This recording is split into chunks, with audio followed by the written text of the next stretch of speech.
Welcome to another RSR. Today we're doing 2023 MLS predictions, making my predictions for each conference. Who's going to make the playoffs, who's going to miss, 1st to 14th in the West, 1st to 15th in the East. Of course, the playoff format is as follows. 9th place and above will make the playoffs. 9 versus 8 will play a one-legged wild card game to decide who plays number 1 in the best-of-3 conference quarterfinal. 1 versus the wild card winner, 2 versus 7, 3 versus 6, 4 versus 5, best-of-3 wild card, or best-of-3 conference quarterfinal, my bad. Then the winners of the quarterfinal will play a one-leg conference semi. The winners of the conference semis will play a one-leg conference final, and then we would have a one-leg MLS Cup between the winner of each conference. So, with that being said, what do we got for this Eastern and Western Conference prediction? We'll start with the West, and we will start with the bottom of the West. Number 14, bottom of the West, Houston Dynamo FC. Trust me, they're going to suck. Trust me, they're going to suck this year. Hard. They're going to suck hard. They're going to suck bad. Ben Olsen being the coach with his old system that got found out back in a decade ago, or almost. If you last 2 or 3 years, then it would be a decade. But really, you sack a possible great young head coach for a retread who has a horrible system of football. You got Hector Herrera, and it's like, yeah, we're just going to easily stick with what we got, or stick with just what we know, or what everybody knows. Not great. Number 13, we got the San Jose Earthquakes, and to me, even though you got Gruzol, which is a good player, he's a good player, to me, the Earthquakes still have a lot of questions more than answers. Yeah, Jeremy Ebobisse is a great player. I love Jebo. But come on now.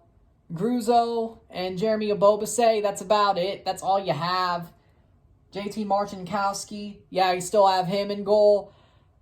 It's just not as good as anything else in the West, to be honest. Even a troubled Minnesota team, you're not as good as. RSL, which I think they're milquetoast. San Jose is not better than. And then everybody else, they just don't do anything. They just don't get better, and that's the sad part. Number 12, speaking of a troubled team, Minnesota United FC. You're playing where in the world is Emmanuel Reynoso? That's your problem. We don't know where he is. Well, we know, I guess he's in Argentina. But you get my point. He's AWOL. He's AWOL, like this is a bad military movie. He's AWOL. Nowhere to be found. Nowhere to be found. MLS is suspended him for not showing up to preseason. And he's your best player. And he's the only reason you're good. Seriously. I don't know about you, but I'd be scared. I'd be definitely scared right now if I was a Loons fan, to be honest. I'd be scared. Things are going to get worse before they get better, so just realize that. Number 11, Real Salt Lake, the milquetoast team. I'm not hating on y'all, but it's just, you're there. Like, you're good. You're not bad, but you're not good. And you could say, but they made the playoffs last year. They could easily hit 9th place.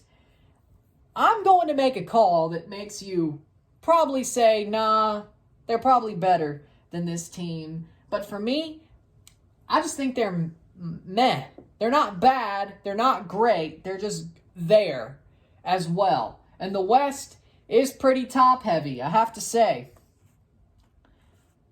And that's why San Jose is where they... Or not San Jose. Well, yeah, that is where they are. But Real Salt Lake, that's why they're at where they're at. Number 10, the Vancouver Whitecaps FC. Yes, they're in the CCL. Good for them. You just barely missed the playoffs. Yes, you got Cordova from RSL. or he used to play for them. I think it was from them, though. But he used to play for them. Yeah, you got him. That's why you're probably better, because he's a damn good player. But your defense is pretty strong. Takaoka from Japan, great goalkeeper. I like that. I want to see him do well. And, of course, Cordova. You still got Ryan Gould. They got rid of Fubar, Lucas Cavallini. It's not too bad of a team, but I think the 9 teams above you are better. Now, can Vancouver easily make the playoffs? I wouldn't be shocked if they end up number 9 or number 8 or number 7. But I like who I'm putting above them better. Vancouver, though, they got a shot. It's not like they're out of luck. They have a shot. Number 9, I'm going to go with the new boys, St. Louis City SC. I like what Luch Pfannenstiel, Bradley Carnell, and Hackworth are doing at the club. I like it. They got a good team. They're building up a very good team, a young team with some veteran help, and they're all pitching in for the same system, for the same belief, for the same group.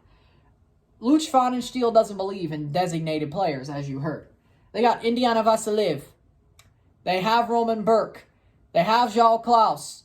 They've got a good team. They got Samuel Adeniran as a backup striker. I like what St. Louis City is building. I really do. And I think they can make the playoffs or play a wild card game in their first season in MLS. I believe they can. I'm calling it now. I think they're a playoff team. Fringe, probably, but I think they can play the system of football they want, play the game they want, play with good players, and end up in the playoffs and play a wild card game against the LA Galaxy. Yeah, it's not a good system. It's not a good time up there in Los Angeles. My bad. It's not a good time in Los Angeles right now, eh?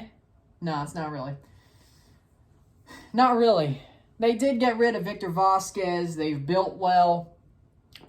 As time has gone on, they still got a good team. Chicharito's hurt right now, so that's not good. Dejan Joveljic is still there, luckily, because if he wasn't, you'd be in trouble. You'd be in trouble if he wasn't there. Center backs, still okay. They lost Julian Araujo to Barcelona B after a protracted transfer saga, which is not good. They still got Martin Delgado. They still got Efrain Alvarez, who scored in the preseason, so maybe he's better than what we thought he would be. But LA Galaxy, they'll make the playoffs only because they make 9th place a playoff team. I don't see them being any better. I really don't. Number 7, Sporting Kansas City. There's nowhere to go but up after last year. They did lose Ford at the back to an injury for an indefinite amount of time, which is not good because he was playing well last year. And he looked like he was going to be great this year. So Ford is not there, or he's hurt. He's not starting, which is not great. Kansas City, they got a great offense. They still have Agata. They still have Tommy. They have Polito coming back. They were hot last year to end the season, and I think offensively they still will be. But defensively is the question. I think they need to score a lot of goals, which they'll score enough to make the first bye into the first round. Get a bye into the conference quarters, and be okay with it. But it's definitely going to be a rough season anyway, but it's still going to be better than last year. Number 6, FC Dallas. You're going to make the playoffs. And no, I'm not going to put you bottom of the West this year. That was dumb. Now, I have you respectable 6th place. You're a good team. You're talented. You got Jesus Jimenez playing up top, spelling. Jesus Ferreira, if need be. You still have Pass and goal. You're building up your team. You did get rid of Brandon Cervania to Toronto FC, but you got a good striker out of it. Still got a great forward line. I think Legette's still there, which he actually played pretty well for Dallas. So I think things are looking up for Dallas. They're going to make the playoffs pretty safely in 6th or 5th. I say 6th. I got respect for what Dallas is doing. I don't know if they'll make it out of the first round, but I do think they'll make the playoffs. Next up, number 5, the Seattle Sounders FC. Only because I saw them play against Al Ahly. They want more this year. They want to fight on this year. They believe they have a good team. They still have a good team. This is their last year with their core before they have to start rebuilding a bit. Bears there as well, so that may be leading into next year, of course. But Seattle, they played damn well against Al Ahly in the Club World Cup, and I believe they could easily play just as well in MLS. They'll start off hot for sure, which probably means they'll be in the top 3 in the West for a good couple of a month or two. But I think they'll end up around 5th. I think they'll make the playoffs. They'll be the road team in a conference quarterfinal. And they'll make the playoffs. I don't know what more they'll do, but they'll make the playoffs. Number 4. Oof. There you go. Hold on. LAFC. That's better. LAFC, the MLS Cup champions. They have a great team. They did get rid of Chicho Arango, which was horrible. I don't think that was a good move. I think that was pretty stupid, nonetheless. They got rid of their best striker to send him to Pachuca, who's a CCL rival, especially if they end up playing them. That could bite them in the butt, and would be kind of funny if it did. But Chicho Arango's gone, but they still got Denny Bouanga. They still got Vela. They got a Croatian Bijuk winger, to play to replace Tello and Bale and Arango. I guess they still have McCarthy. They didn't really make a move at goalkeeper. I guess they're waiting for Crepeau to get back. They'll run with McCarthy for now. Midfield is still great. They still got Ilie Sanchez. They did get rid of Latif Blessing, but he didn't really play much under Sharundalo. That was more of a Bradley guy. So, fair enough. But I think a CCL drought or a CCL dip in form is going to hit the LAFC. I think they will. They'll have a great CCL run for sure. I don't know if they'll win, but they'll have a great run. But they'll still make the playoffs. They won't drop out. They still got talent, but it's 4th place. But they will host a first round or 2 games in the best of 3. Colorado Rapids, number 3. I have a lot of faith in the Rapids this year. They got Maxo. They got Ralph Prizo, which is way better than Mark Anthony K. I know he played. I think he'll play more this season. They got Kevin Cabral. I think he needs a change of pace. He did play well in preseason so far.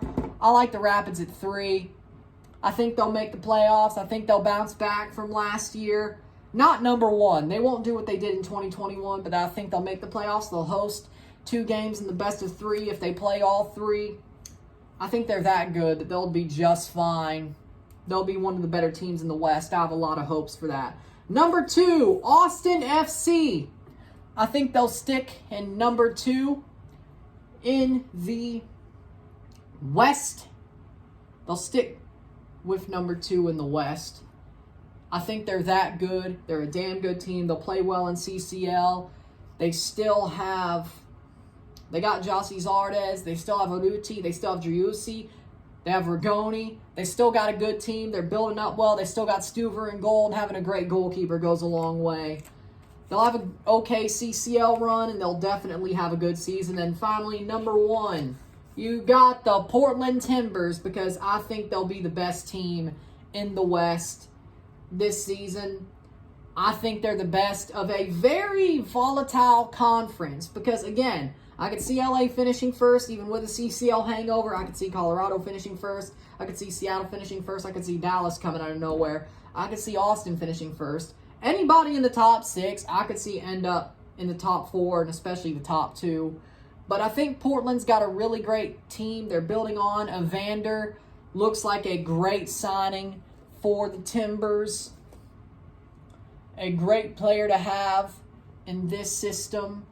They still have the great goalkeeper room. Ivacic, who should have been the goalkeeper of the year last year, but of course, that didn't happen. I think the Timbers got a really good team. I think they'll bounce back from last year. Blanco will be back to what we thought he would be. They did get rid of Bill Tuiloma, but Eric Miller for now is a good starting center back. Of course, it seems like they're getting a Colombian center back or a younger center back that I think could be very talented at the back. And for me, I think the Timbers will finish top of the West. I do. I think they'll finish first. I believe in it. So there's the Western Conference. Let's move on to the Eastern Conference, and let's get into that. And after a quick wardrobe change, we're on to the Eastern Conference, and let's get into it. Number 15, CF Montreal. You're a joke of a club. You got rid of your best coach ever. Pretty much a Lane Kiffin-style coach if he would have went to Auburn and left Ole Miss. You know, you lost Wilfred Nancy. You're Lane Kiffin. Pretty much. Somebody who made you worth a damn and made you great. Put you in the playoffs. Put you second in the East. You get rid of him, let him go to the Columbus Crew, and you put in Hernan Losada. What are you doing? Oh, by the way, you get rid of most of your great players. You let them go on to Europe, which isn't wrong, but you didn't really replace them now, did you? No. No, you didn't. You suck. Yeah, you still got Samuel Piette. Sean Ray could be great. You still got Joaquin. Oh, wait, you lost Joaquin Torres to Philly. My bad. That was my bad. And I caught myself.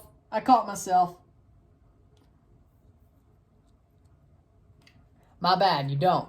See? You should have kept him too. You lost another great player to a team who will definitely probably finish top of your conference. That's even worse than letting them go to Europe. That's even worse. Montreal, you're 15th. You're going to win the wooden spoon. Enjoy it. And I'll laugh all the way home. Good luck. 14th place, DC United. The only reason you're here is Montreal is alive. Montreal is a corpse. A zombie. That's the only reason you're 14th place. I didn't see much changes to say that you would be anything worth a damn. You're sad. You're a sad club. And you will keep being sad. I don't see Wayne Rooney doing anything worth a damn for y'all. I think y'all are in trouble. And it won't be a great season either. Number 13, you got the Chicago Fire. The Chicago Fire in 13th place. I think you're better than Montreal and DC. You are making some moves. Ezra Hendrickson, I think, will be better this year. You could be a bit higher, depending on how seasons for the next couple of clubs go. But I'm not saying you're crap. I'm just saying you're meh.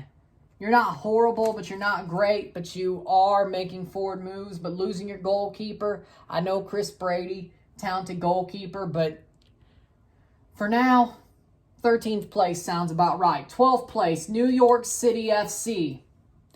You lost your striker. You lost Maxi Morales. You lost Eber. You have Talish Magno playing false nine the whole season, unless you make a move in the summer. You lost Kyans. You lost Sean Johnson.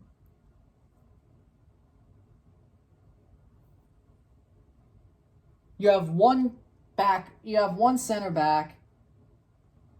You still have Thiago Martins. You still have Thiago Andrade. You lost Santi for now. It's not going to be a fun season. It's a rebuilding, reloading season. It's not going to be fun. You'll get results at times, but it's not going to be fun. I can tell you that much. But I don't think it's going to suck for long, but for now it does. 11th place. The New England Revolution, still the team of Bruce Arenas' sloppy seconds. The USMNT rejects, or not the USMNT rejects, the former USMNT players who aren't on the clubs that they used to play on. You still got Josie Altidore, you got Bobby Wood now. You lost Leggett. Yeah, they have Jordy Petrovic. They still... No, I think they did get rid of Brandon Bye, didn't they? Point is, New England, you didn't really wow me, and I don't think Vrioni's going to come good that quickly. Gustavo Bo is questionable. I think he's fallen off a bit. Carles Heel, still pretty good, but in the end, it's Petrovic and Heel and everybody else. Mostly, I think the best case scenario is Vrioni comes good, but I just don't see it. Now, 11th place. Then number 10, we got the Columbus Crew. I think they're going to barely miss the playoffs. I think it's going to be similar to Nancy's first year in Montreal. They have a little bit of a rocky start learning how to play the system and playing the younger players, because that's what they're trying to do, is bring in that new crop. But by the end of the season, they get hot, but they get hot just a bit too late. Just a bit too late in my book. They finished 10th, but it's a fighting 10th, a respectable 10th, and they miss out on the wild card by the last day, probably. But again, Wolff is going to bring hope back and happiness back by the end of the season. It's going to be a totally different feeling to Columbus fans than what they had at the end of last year when they missed the playoffs, barely. They're going to be happy with the building that happened throughout the season and the growth. So, 10th place for Columbus. Number 9, we got Atlanta United FC. They're going to make the playoffs. They're going to make the wild card. Just barely, but they're going to make the wild card. I think getting rid of Joseph was addition by subtraction with the way they were treating him, or with the way it was going, with how poisonous that locker room was getting. I think that was a move. Giacomakis, I think, is a great striker. Got Eric Berry as a backup. I don't know how good that'll be. They could have easily kept Dom Dwyer. The back line, pretty good. They got Luis Abram. They still got Parata, who's a damn good header goal scorer for sure. I think Atlanta will barely make the playoffs. I think they'll find their way in. Number 8, speaking of teams that barely make the playoffs, Nashville SC. You're back in the East. You're back in the East, and it's probably not the greatest thing because it's the top-heavy East. And y'all are starting to figure out that it's really just Hani Mukhtar and friends. And you didn't really do anything to change that. I like Jacob Schaffelberg. I think he'll play well. But for now, yeah, I think you need more than just Hani Mukhtar. And you're going to find that out pretty quickly. But you're still good enough, and you still get enough results to make the wild card game. Number 7, the New York Red Bulls. You ain't missed the playoffs yet, and I don't think you will. You got Von Zier. You still got a solid team. Respectable team.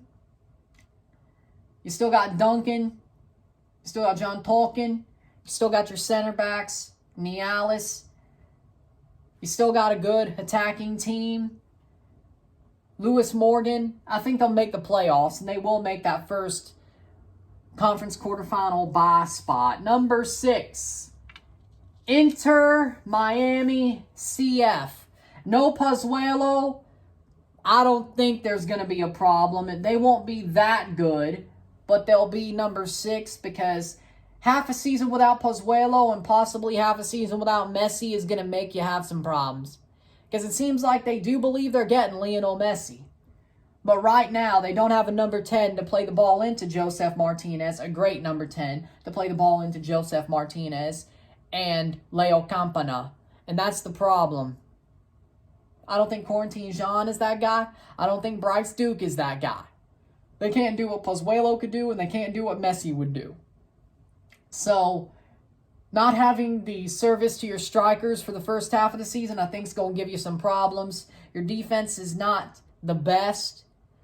I still think there's questions at the back. But Miami, you're still going to make the playoffs. Number 5, you got Charlotte Football Club. I think Charlotte is going to make the playoffs pretty safely. I think they're a damn good club. Offensively, they've made or they have their players and then made an upgrade. They have Enzo Copetti. They have an upgrade on Ben Bender, who was their best player last year as a rookie.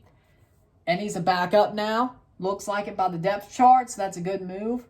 Of course, at the back, you had the sad loss of Anton Walks in the preseason. That's going to hurt Charlotte, I think. But I think they will be, the group will be galvanized by trying to play well in Anton's memory. And they're going to win for him. They're going to win for him. And I believe that offense is going to take you some good heights. So 5th place.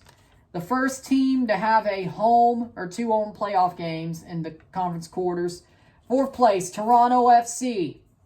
Don't bite me in the butt, but I think Toronto FC are going to be 4th place. I think they got the attacking talent, Bernardeschi and Insigne. I think they could easily be 4th place if everything goes right and there isn't too many injuries. I think on paper that first team is better than anybody that we've put up there already. And if the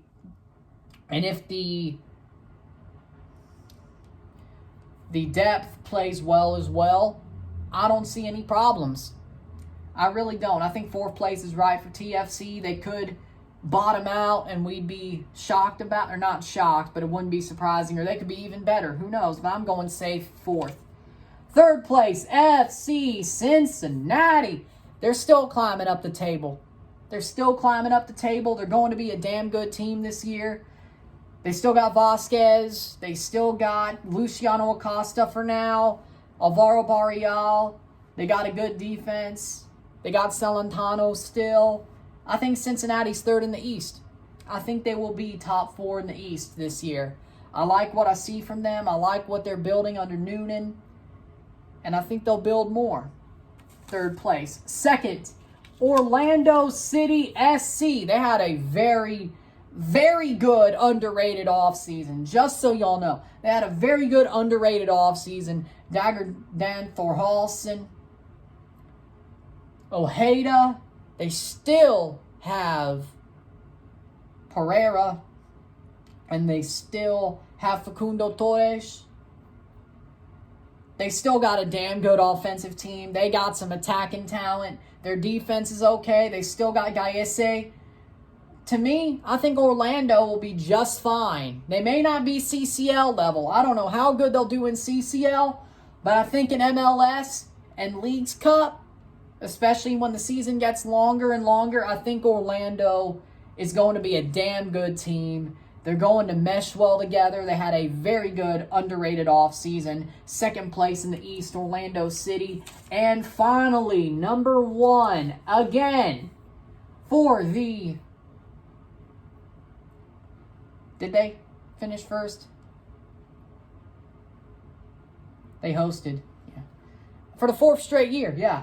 2020, 21, 22, and 23. Philadelphia Union. Top of the East. They sort of stood pat, but getting Joaquin Torres. But honestly, they're still that talented and that well coached that I don't think they really needed to make any big moves. I still think they're number 1 in the East. They had a heartbreaker in MLS Cup, and let's be honest, I think they'll be just as good this year as they were the past couple. I think people in the East are going to be chasing down Philly, and they'll probably win the Supporters' Shield. Frankly, I think they'll win the Shield. I think you got the spoon-winning team in the East in Montreal. You know what? We will predict the playoffs. Since we know the format, we will predict the playoffs as well. So there's my East. There's my West. 8 versus 9. I think St. Louis is going to beat the LA Galaxy to play Portland. They'll probably get swept. But let's go. 1 versus 9 in the wild card in the West. I think Portland sweeps St. Louis. 7 versus 2, Austin. I think Austin would sweep Kansas City. They have a very good offensive firepower. Colorado versus Dallas. I think it goes 3 games, but I think we have Colorado winning in game 3. And then LAFC versus Seattle. LAFC in 3, which means we get Portland versus LAFC in the conference quarters or conference semis. I got Portland beating LAFC at Providence Park. I got Colorado beating Austin. So it's Portland. Colorado will rematch at Thanksgiving Day 2021. But this time at Providence Park, I got Portland winning the West. In the East, I got Atlanta beating Nashville with their attacking talent on a humming good run at that point in time. So Atlanta will play Philly, another 9/8.